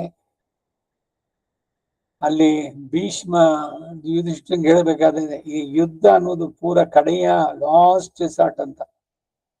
ಅದಕ್ಕೆ ಮೊದಲೇ ನೀವು ಸಂಧಿ ಮಾಡ್ಕೊಳ್ಳಿ, ನಿಮಗೆ ಶಕ್ತಿ ಇಲ್ಲ ಅಂತಂದ್ರೆ ಅವನ ಜೊತೆ ಸಂಧಿಯನ್ನು ಮಾಡಿಕೊಂಡು ನಾನು ನಿನಗೆ ಪ್ರತಿ ವರ್ಷ ಇಷ್ಟು ಕಪ್ಪ ಕಾಣಿಕೆಗಳನ್ನು ಸಲ್ಲಿಸ್ತೇನೆ. ಏನ್ ಕಪ್ಪ ಕಾಣಿಕೆ ಸಲ್ಲಿಸೋದು ಅಂದ್ರೆ ನೀನ್ ಸುಪೀರಿಯರ್, ನಾನ್ ನಿನ್ನ ಹಂಗಿನಲ್ಲಿ ನಿನ್ನ ಸಬಾರ್ಡಿನೇಟ್ ಆಗಿ ನಿನ್ನ ಕೈ ಕೆಳಗೆ ನಾನು ಇರ್ತೇನೆ ಅಂತ ಒಪ್ಪಿಕೊಂಡು ಕೊಡುವಂತದ್ದು. ಹಾಗೆ ಕಪ್ಪ ಕಾಣಿಕೆ ಕೊಟ್ಟು ಜೀವದೊಂದಿಗೆ ಹೋಗು ಎಂಬ ಮಾತಿನಿಂದಲೇ ಲೋಕವನ್ನು ಜಯಿಸವರು ಇವರು. ಇವಾಗ ಇವನ್ ಸ್ಥಿತಿ ಏನಾಗಿದೆ, ಅವ್ರ ಕೈನಲ್ಲಿ ಸಿಗಾಕೊಂಡಿದ್ದಾನೆ. ತನ್ನದು ಅಂತೇನೇನಿತ್ತು ಸರಿ, ಏನು ತನ್ನ ಪೌರುಷವೋ ಪರಾಕ್ರಮವೋ. ರಾಜನಿಗೆ ಬಹಳ ಹೆಂಡ್ತೀರಿ ಯಾಕ್ಬೇಕು? ಏನಾಗತ್ತೆ ಅಂದ್ರೆ ಯುದ್ಧದಲ್ಲಿ ಇದು ಕೂಡ ಬರುವಂತದ್ದು.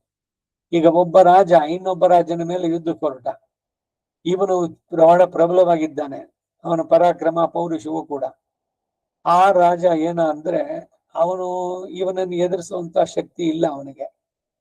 ಅದಕ್ಕೆ ಅವನು ಸಂಧಿಯನ್ನು ಮಾಡ್ಕೊಳ್ಳೋದು, ಇವನ್ ಜೊತೆ ಕಾಂಪ್ರಮೈಸ್.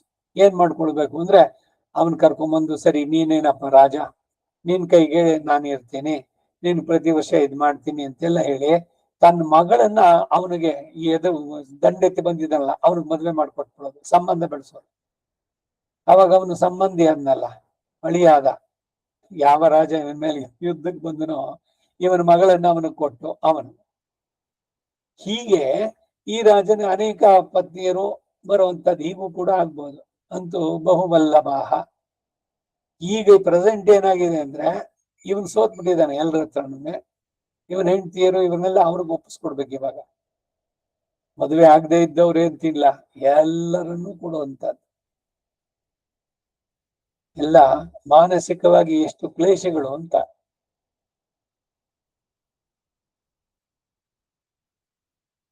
இம்மையே இப்படி ஆண்ட இந்த ஜன்மன் தன்னிலே தம்மின் சுவை மடவாரை பிறர் கொள்ளத்தான் ராஜ்யம் பண்ணுகிற நாளில் அந்த ராஜ்யத்தில் உள்ள ஸ்ரீரத்னங்களை எல்லாம் திரட்டுமே.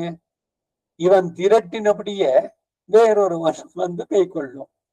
இது நரகபுரம் அழிந்தவன்று கண்டதிரே. பாண்டவர்களுடைய ராஜசூயமும் ஷருக்கும் எல்லாம் கிடக்க திரௌபதி சதஸிலே பரிபூதையான அதுவே இரே இதில் பிரமாணம். தந்தாமக்கு நிரதிசிய போக்கியಗಳಾன ஸ்திரீகளை சத்ருக்கள் பரிகிரகிக்க தாம் பிட்டு தன் பிராண ரட்சணத்தில் உண்டான நஷியாலே சஹிருதயமாக தானே கூரை பெய்யும் சுமந்து கொண்டு போய் விட்டு போரும் ஆபதர்த்தம் தனம் ரಕ್ಷೇತು என்கிறபடியே. ಆಪದ್ಧನ ಅಂತ ಹೇಳ್ತೀವಲ್ಲ, ಇದೇನೆ. ಬಹಳ ಚೆನ್ನಾಗಿ ಹೇಳ್ತಾ ಇದ್ರು ಅವರು ಅನಂತರಂಗಾಚಾರ್ಯ ಇದ್ದಾಗ. ನಮ್ಮ ಸಂಪಾದನೆ ಮಾಡ್ತೀವಲ್ಲ ಚಿಕ್ಕ ವಯಸ್ಸಿನಲ್ಲಿ, ಯಾವಾಗ ಶಕ್ತಿ ಇದೆಯೋ ದೇಹದಲ್ಲಿ ಪಟುತ್ವ ಎಲ್ಲ ಬಂದಿದ್ದಷ್ಟನ್ನು ಉಡಾಯಿಸಬಾರದು.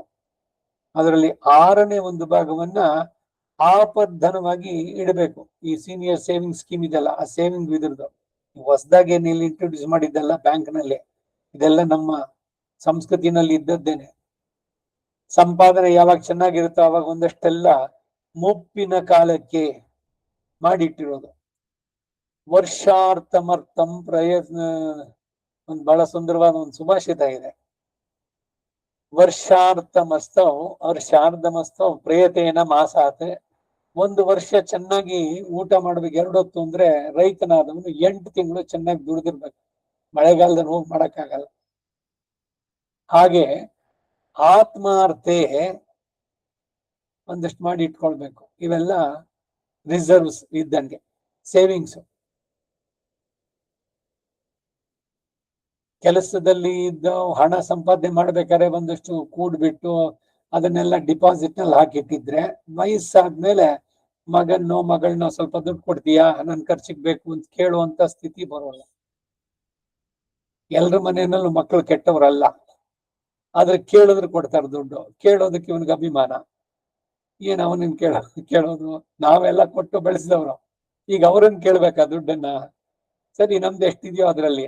ಅದಕ್ಕೆ ಇವ್ರನ್ನ ಕೇಳಿ, ಅಯ್ಯೋ ಸ್ವಲ್ಪ ಕೊಡ್ತೀಯ ದುಡ್ಡು, ನನಗೇನೋ ಖರ್ಚಿಗೆ ಬೇಕು, ಎಲ್ಲೋ ಹೋಗ್ಬೇಕು, ಏನೋ ಒಂದಾಗೋದು, ಇಲ್ಲ ಒಂದ್ ಕನ್ನಡಕ ಏನೋ ಮುರಿದೋಯ್ತು ಇನ್ನೊಂದು ತಗೋಬೇಕು, ಒಂದ್ ಕನ್ನಡಕ ತೆಕ್ಕೊಡ್ತೀಯಾ, ಇದನ್ ಮಾಡ್ಕೊಡ್ತೀಯಾ? ಇದು ಮೈಯೆಲ್ಲ ಎಷ್ಟು ಹಗುರವಾಗುತ್ತೆ ಸ್ವಂತ ಮಕ್ಕಳಲ್ಲೇನೆ ಕೇಳ್ಬೇಕಾದ್ರೆ. ಇದಾಗೋದು ಬೇಡ ಅಂತಂದ್ರೆ ಒಂದಷ್ಟು SC/SS ಮಾಡಿದಾರಲ್ಲ, ಸೀನಿಯರ್ ಸಿಟಿಸನ್ ಸೇವಿಂಗ್ ಸ್ಕೀಮು, ಅದ್ರಲ್ಲಿ ಇನ್ವೆಸ್ಟ್ ಮಾಡ್ಬಿಟ್ರೆ ಅದರಲ್ಲಿ 3 ತಿಂಗಳಿಗೆ ಬರ್ತಾ ಇರುತ್ತೆ ಇಂಟ್ರೆಸ್ಟ್. ಅದು ನಿಮ್ಮ ಖರ್ಚು ವೆಚ್ಚಗಳನ್ನ ನೋಡ್ಕೊಳಕ್ಕಾಗತ್ತೆ. ಸುಮ್ನೆ ಅದನ್ನ ತೆಗೆದು ಇನ್ನೊಂದ್ಸಲಿ ಇನ್ವೆಸ್ಟ್ ಮಾಡು, ಅದನ್ನ ತೆಗೆದು ರೀಇನ್ವೆಸ್ಟ್ ಮಾಡು, ದುಡ್ಡು ಮಾಡಿ ಮಾಡಿ ಮಾಡಿ ಕುಂಬಿಟ್ಟು ನೀವು ಉಪಯೋಗಿಸೇ ಇಲ್ಲ, ಅದು ಹೋಗತ್ ಕಡೆಗೆ ಅಷ್ಟೇ. ತುಂಬಾ ವಯಸ್ಸಾದ್ಮೇಲೆ ಇನ್ನು ಹೆಚ್ಚಿಗೆ ಬರೋ ಸೇವಿಂಗ್ಸ್, ಲೈಫ್ ಇನ್ಶೂರೆನ್ಸ್ 10 ವರ್ಷ ಆದ್ಮೇಲೆ ಬರುತ್ತೆ. ಇದೆಲ್ಲ ಬೇಡ ನಮಗೆ. ನಾವಿದ್ದಾಗ ಏನಿದೆಯೋ ಅದು ಉಪಯೋಗಿಸೋಣ. ನಮ್ ಬಿಟ್ಟ ಮೇಲೆ ಅದು ಯಾರಿಗೆ ಸೇರಬೇಕೋ ಭಗವಂತನ ಸಂಕಲ್ಪ. ಅವನಂತೆ ನಾ ಮಾಡಿದ್ದೆಲ್ಲ ನನ್ನ ಮಕ್ಕಳಿಗೆ ಸಿಗೋ ಒಂದು ಖಾತ್ರಿ ಇದೆಯೇನೋ. ಹೀಗೆ ಮಕ್ಕಳಿಗಾಗಿ ಮಾಡಿಡೋದು ಬೇಡ. ಇದೇ ಎಲ್ಲ ನಾವು ದೊಡ್ಡ ತಪ್ಪು ಮಾಡಿದ್ದೆಲ್ಲ ಹಿಂದೆ. ಯಾವಾಗ ನಾವು ಏನೇನ್ ಸಂತೋಷ ಪಡ್ಬೇಕಾಗಿತ್ತು ಅದನ್ನೆಲ್ಲ ಸ್ಯಾಕ್ರಿಫೈಸ್ ಮಾಡಿ ನಮ್ಮ ಮಕ್ಕಳಿಗಾಗಿ ದುಡ್ಡು ಮಾಡೋದು ಬಹಳ ಬಹಳ ಮುಖ್ಯ.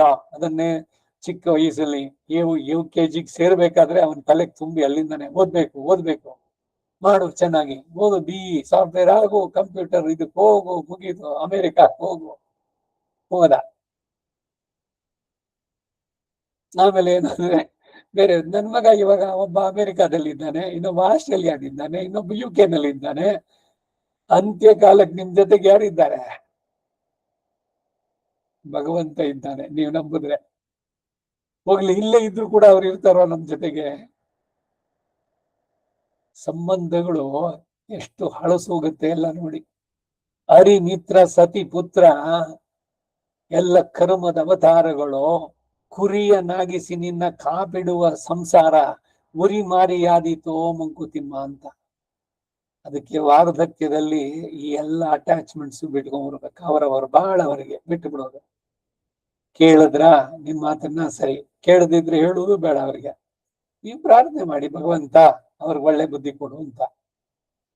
ಅವ್ರು ಎಲ್ಲಿ ಹೋಗ್ತಾರೆ, ಏನ್ ಮಾಡ್ತಾರೆ, ಎಷ್ಟು ಒಂದು ದುಡ್ಡು ಅವ್ರಿಗೆ, ಏನ್ ಖರ್ಚು ಮಾಡ್ದ, ಯಾವ್ದಕ್ಕೆ ಇನ್ವೆಸ್ಟ್ ಮಾಡ್ದೆ, ನಿಮ್ಗೆ ಏನಾಗ್ಬೇಕು ಕೇಳ್ಕೊಂಡು ತಿಳ್ಕೊಂಡು ಏನಾಗ್ಬೇಕಾಗಿದೆ.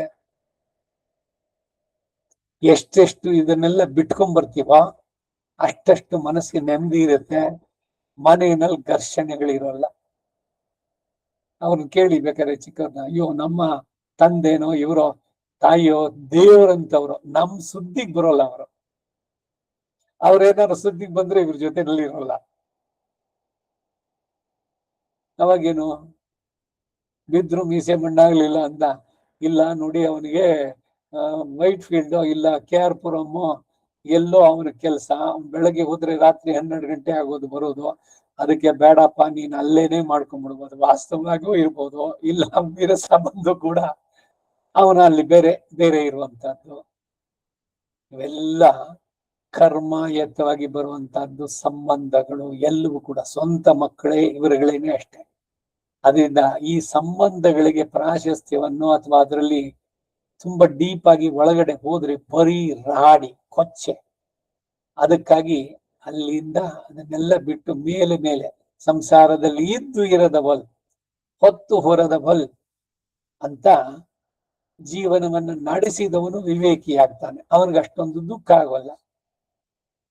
ಇಲ್ದಿದ್ರೆ ಕೂತ್ಕೊಂಡಿದ ತಕ್ಷಣ ಅಯ್ಯೋ ನಾವೆಲ್ಲ ಇಷ್ಟೆಲ್ಲ ಕಷ್ಟ ಮಾಡಿದ್ವಿ, ನಮ್ಮೆಲ್ಲದನ್ನು ಸ್ಯಾಕ್ರಿಫೈಸ್ ಮಾಡಿದ್ವಿ, ಈಗ ಅವರುಗಳು ಹೋದ್ರು, ಸೊಸೆನೇ ಬೈಬೇಕಾಗಿಲ್ಲ, ಮಗನೂ ಹೋಗ್ಬೋದು.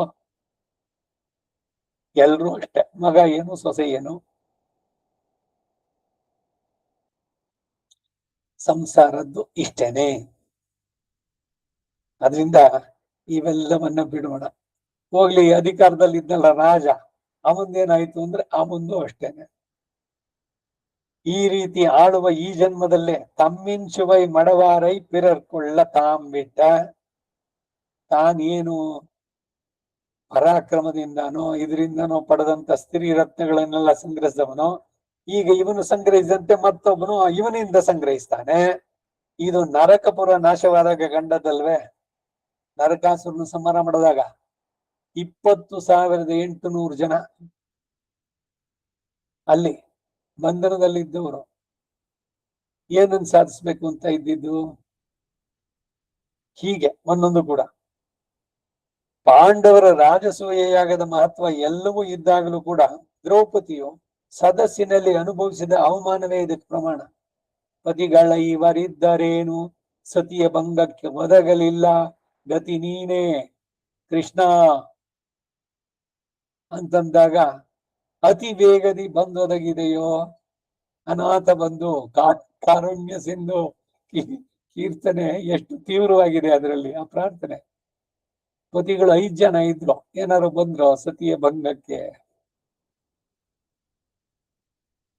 ಹೀಗೆ ತಮಗೆ ಅತ್ಯಂತ ಭೋಗ್ಯವಾದ ಸ್ತ್ರೀಯರನ್ನ ಶತ್ರುಗಳು ಪರಿಹರಿಸಿದಾಗ ತಾಂಬಿಟ್ಟೆ ತನ್ನ ಪ್ರಾಣ ರಕ್ಷಣೆಯಲ್ಲಿ ಉಂಟಾದ ಆಸಕ್ತಿಯಿಂದ ಅತ್ಯಂತ ಸುಹೃದಯತೆಯಿಂದ ಅವಳ ವಸ್ತ್ರಗಳನ್ನಿಟ್ಟಿರುವ ಚೀಲವನ್ನು ಕೂಡ ತಾವೇ ಹೊತ್ಕೊಂಡು ಹೋಗಿ ಅವಳನ್ನಲ್ಲಿ ಬಿಟ್ಟು ಬರ್ತಾರಂತೆ. ಎಂತ ಸ್ಥಿತಿ ಇದು! ಅದರಿಂದ ಇವ್ಯಾವುದನ್ನು ನಂಬೋದು ಬೇಡ. ಭಗವಂತನ್ ನಂಬೋಣ, ನೀನ್ ನನಗೆ ಹೆಚ್ಚಿಗೆ ಐಶ್ವರ್ಯ ಕೊಡ್ಬೇಡ, ಈಗೇನ್ ಕೊಟ್ಟಿದ್ಯೋ ಈ ಸಂಪತ್ತು ಇದನ್ನ ಮಾತ್ರ ಕಳಿಬೇಡ, ಅದರ ದುಃಖ ಇನ್ನು ತೀವ್ರವಾಗತ್ತೆ ಅಂತ ಕೇಳೋದು ವಿವೇಕಿಗಳ ಲಕ್ಷಣ. ಆಪದರ್ಥಂ ಧನಂ ರಕ್ಷೇತೆ, ಇದೇನೆ ಸೇವಿಂಗ್ ಸ್ಕೀಮ್ ಅಂತ ಹೇಳಿದ್ ಇವಾಗ. ಆಪತ್ ಕಾಲದಲ್ಲಿ ತನ್ನನ್ನು ಕಾಪಾಡಿಕೊಳ್ಳಲು ಹಣವನ್ನು ರಕ್ಷಿಸಬೇಕು. ಹೆಂಡತಿಗೆ ಆಪತ್ತು ಬಂದಾಗ ಆ ಹಣದಿಂದ ಅವಳನ್ನು ರಕ್ಷಿಸಬೇಕು. ತನಗೆ ಆಪತ್ತು ಬಂದಾಗ ಹಣವನ್ನು ಪತ್ನಿಯನ್ನು ತ್ಯಾಗ ಮಾಡಿ ತನ್ನನ್ನು ರಕ್ಷಿಸಿಕೊಳ್ಳಬೇಕು ಅಂತ. ಪತ್ನಿಯನ್ನ ಅದು ಇದಕ್ಕೇನೆ ಈ ವಿಲ್ಲು ಮತ್ತೊಂದು ಬರೆದು ಬಿಟ್ಟು ಅಲ್ಲ ಎಲ್ಲದನ್ನು ಮಕ್ಕಳಿಗೆ ಹೆಸರಿಗೆ, ಎಲ್ಲ ಮಕ್ಕಳು ಕೆಟ್ಟವರೇ ಆಗ್ತಾರೆ ಅಥವಾ ಆ ದೃಷ್ಟಿಯಿಂದಾನೇ ಆಗ್ಬೇಕು ಅಂತಿಲ್ಲ. ಇರೋ ಅಷ್ಟು ದಿವಸ ಇವಂದಾದ್ಮೇಲೆ ಇವನು ಪತ್ನಿಗೆ ನೆಕ್ಸ್ಟ್ ನಾಮಿನಿ ಯಾರು ಅಂದ್ರೆ ಪತ್ನಿ. ಅವಳು ಹೋದ್ಮೇಲೆ ಮಿಕ್ಕಿದ್ದ ಆಮೇಲೆ ಮಕ್ಕಳಿಗೆ. ಯಾಕೆಂದ್ರೆ ವಿವಾಹ ಆಗ್ಬೇಕಾದ್ರೇನೆ ಮಾವನಿಗೆ ಪ್ರಾಮಿಸ್ ಮಾಡಿರೋದು, ಧರ್ಮೇ ಚ ಅರ್ಥೇ ಚ ಕಾಮೇ ಚ ನಾತಿ ಚರಿತವ್ಯಂ ಅಂತ ಅವ್ರು ಹೇಳಿದ್ರೆ ನಾತಿ ಚರಾಮಿ ಅಂತ ಪ್ರಾಮಿಸ್ ಮಾಡಿರೋದು. ನಾನು ಅವಳ ರಕ್ಷಣೆ, ಅವಳು ಇರೋಷ್ಟು ದಿವಸನೂ ಕೂಡ ನಾನು ಅವಳ ರಕ್ಷಣೆಯನ್ನ ಮಾಡ್ತೇನೆ, ಧರ್ಮ ಅರ್ಥ ಕಾಮದಲ್ಲಿ. ಸೊ ಅದರಿಂದ ಪತಿಗೆ ಪತ್ನಿಯನ್ನ ರಕ್ಷಿಸುವ ಹೊಣೆ ಇದೆ. ಅದಕ್ಕೆ ಇವನು ಭರ್ತ, ಅವಳು ಭಾರ್ಯ, ರಕ್ಷಿಸಲ್ಪಡಬೇಕಾದವಳು. ಆಮೇಲೆ ಬರೋದು ಮಕ್ಕಳು. ವೆಮ್ಮಿನ್ ಇತ್ಯಾದಿ. பின்னையும் இவன் இங்கே காணியல் நலியும் என்று ஜலவர்ஜிதமுமாய் மனுஷ சஞ்சாரங்கள் இல்லாத காடேறப்போம் பேய்த்தேரையும் வெயிலையும் உடைத்தான காட்டிலே போம், வெவ்விய மின்னின் வழி போல இருந்துள்ள வெயிலை உடைத்தான காட்டிலே போய் என்னவுமாம்.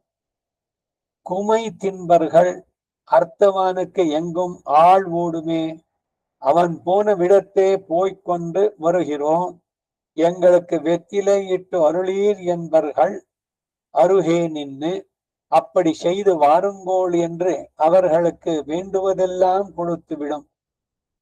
அங்கும் போய் கொலை தப்பாது. குமை தின்பர்கள் நலிவுபடுவர்கள் அடியிலே நாய் அடியிட்டு நலிய தொடங்கித்து இரே, நாய் முதலிலே கால் கூறு கொண்டதிரே.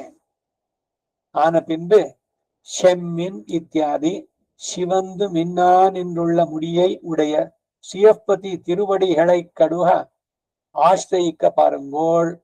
தன்னை ஆசிரியித்தார்க்கு கொடுக்கைக்கு தலையான முடி உண்டு, கொடுப்பிக்கைக்கு அருகே இருப்பாரும் உண்டு, விரையாமையால் உள்ள இளவே உள்ளது, அடி சேர்மினோ அவன் முடியை தரிலும் நீங்கள் திருவடியை சேருங்கோள், நீங்கள் உங்கள் ಅಡಿ ಬಿಡಾದೆ ಕೊಳ್ಳುಂಗೋಳ್. ಇಷ್ಟು ಎರಡನೇ ಪಾಶುರದ ಈಡು, ಅದರ ಕನ್ನಡ ಅವತರಣಿಕೆ. ವೆಮ್ಮಿನ್ ಇತ್ಯಾದಿ ಪುನಃ ಕಾಣಿಸಿಕೊಂಡ್ರೆ ತನ್ನನ್ನು ಹಿಂಸಿಸ್ತಾನೆ ಎಂದು ನೀರೂ ಸಿಗದ ಮನುಷ್ಯ ಸಂಚಾರ ಇಲ್ಲದಂತಹ ಕಾಡನ್ನು ಹೋಗಿ ಸೇರ್ತಾನೆ. ದಟ್ಟವಾದ ಅರಣ್ಯ, ಎಲ್ಲಿ ಹೋಗ್ಬೇಕು ಏನು ಅನ್ನೋದೇ ಗೊತ್ತಾಗಲ್ಲ. ಬಿಸಿಲು ಕುದುರೆಯೋ ಬಿಸಿಲು ಇರುವ ಕಾಡಿಗೆ ಹೋಗ್ತಾನೆ, ಅಥವಾ ತೀಕ್ಷ್ಣವಾದ ಮಿಂಚಿನ ಪ್ರಕಾಶದಂತೆ ಉಜ್ವಲವಾದ ಬಿಸಿಲಿರುವ ಕಾಡಿಗೆ ಹೋಗಿ ಎಂದರ್ಥ ಆಗತ್ತೆ. ಕುಮೈ ತಿನ್ಬರ್ಗಳ್, ಹಣ ಇರುವವನಿಗೆ ಎಲ್ಲಿ ಬೇಕಾದ್ರೂ ಆಳುಗಳು ಹೋಗ್ತಾರೆ. ಹಣ ಸಿಕ್ಕಿದ್ರೆ ಕೊಡ್ತೀನಿ ಅಂದ್ರೆ ಎಲ್ಲರೂ ಬರ್ತಾರೆ. ಅವನು ಹೋಗ ಜಾಗಕ್ಕೆ ಹೋಗಿ ಕೊಂದು ಬರ್ತೇವೆ, ನಮಗೆ ಆಜ್ಞೆಯನ್ನು ಕೊಡಿ ಅಂತಾರೆ. ಅವರ ಪಕ್ಕದಲ್ಲಿ ನಿಂತು ಹಾಗೆಯೇ ಮಾಡಿ ಬನ್ನಿ ಎಂದು ಅವರು ಕೇಳಿದ್ದನ್ನೆಲ್ಲ ಕೊಟ್ಟು ಕಳಿಸ್ತಾರೆ. ಆದ್ದರಿಂದ ನಿರ್ಜನವಾದ ಕಾಡಿಗೆ ಹೋದ್ರೂ ಕೂಡ ಅಲ್ಲೂ ಕೂಡ ಮರಣ ತಪ್ಪದು. ಶತ್ರು ಶೇಷವನ್ನು ಬಿಡಬಾರದು ಅಂತ. ಈಗ ಇವನ್ ಸೋತಿದ್ದಾನೆ, ಕಾಡು ಓಡೋಗಿದ್ದಾನೆ ತಲೆ ಮರೆಸ್ಕೊಂಡು, ಮತ್ತೆ ಆಮೇಲೆ ಏನೋ ಎಲ್ಲರನ್ನು ಸೇರಿಸ್ಕೊಂಡು ಬಂದು ಇವ್ರ ಮೇಲೆ ಮತ್ತೆ ಬಿಡ್ಬೋದಲ್ಲ ಅವನು. ಅದಕ್ಕಾಗಿ ಅವನ್ ಕಾಡಿನಲ್ಲೇ ಇದ್ರು ಸರಿ, ಹುಡುಕಿ ಮಾಡಿ ಅವನ್ ತಲೆ ತೆಗೆದು ಬಂದು ಬಿಡಿ ಅಂತ ದುಡ್ಡು ಕೊಟ್ಟು ಕಳಿಸ್ತಾರೆ. ಆದ್ದರಿಂದ ನಿರ್ಜನ ಕಾಡಿಗೆ ಹೋದ್ರು ಕೂಡ ಮರಣ ತಪ್ಪದು. ಕುಮೈ ತಿನ್ಬರ್ಗಳ್, ನೋವನ್ನು ಅನುಭವಿಸುವರು.